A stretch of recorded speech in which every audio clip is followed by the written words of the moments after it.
Hi, നമസ്കാരം. അതെ, ഞാൻ സജീർ പണിക്കലാണ്, നിങ്ങൾക്ക് എല്ലാവർക്കും പരിചയമായിട്ടുള്ള മൗസിം ഹോളിഡേയ്സ്, കേരളത്തിലെ number 1 Maldives destination management company എന്നോ ടൂർ ഓപ്പറേറ്റർ എന്നോ വിശേഷിപ്പിക്കാം നിങ്ങൾക്ക്.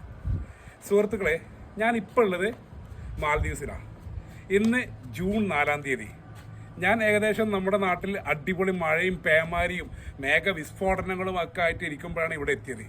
ഇവിടെ വന്നപ്പോൾ ഇതാണ് ക്ലൈമറ്റ്, നല്ല ചൂട്. ഇപ്പോൾ വൈകുന്നേരം ഏകദേശം 5:30 ആയിട്ടുണ്ട്. ഇപ്പോൾ ഇവിടെ ഒരു പ്രശ്നമില്ല, മഴയില്ല, ഒന്നുമില്ല. നോർമലി എല്ലാവർക്കും ഒരു ചിന്തയുണ്ട്, ഈ ജൂൺ ജൂലൈ മാസങ്ങളിൽ മാലദ്വീപിൽ ടൂറിസത്തിന് കൊള്ളില്ല, അല്ലെങ്കിൽ വിസിറ്റ് ചെയ്യാൻ കൊള്ളില്ല എന്നുള്ളത്. പക്ഷെ അതൊരു തെറ്റിദ്ധാരണയാണ്. കാരണം ഇവിടെ മരങ്ങളില്ല, മലയുമില്ല. അതുകൊണ്ട് തന്നെ ഇവിടെ മഴ ഉണ്ടെങ്കിൽ തന്നെ മഴയ്ക്ക് അധിക നേരം പിടിച്ചു നിൽക്കാൻ കഴിയില്ല. മഴ പെട്ടെന്ന് തന്നെ ഇവിടെ നിന്ന് ഒഴുകി പോകും.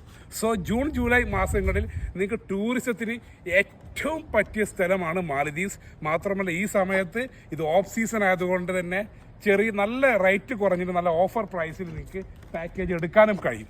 സോ എനിക്ക് എല്ലാവരോടും പറയാനുള്ളത്, എൻ്റെ ട്രാവൽ ഏജൻറ്റ് സുഹൃത്തുക്കളോടും പറയാനുള്ളത്, ഈ സമയത്ത് നിങ്ങൾ മാക്സിമം നിങ്ങളുടെ കസ്റ്റമേഴ്സിനെ മാലദ്വീപ്സിലേക്ക് പ്രൊമോട്ട് ചെയ്യുക. നിങ്ങൾക്ക് എന്ത് സപ്പോർട്ടിന് വേണ്ടിയിട്ട് ഞാനും എൻ്റെ ടീമും ഉണ്ടായിരിക്കുന്നതാണ്. മൗസിം ഹോളിഡേയ്സ് എന്നും നിങ്ങളോടൊപ്പം ഉണ്ടായിരിക്കും.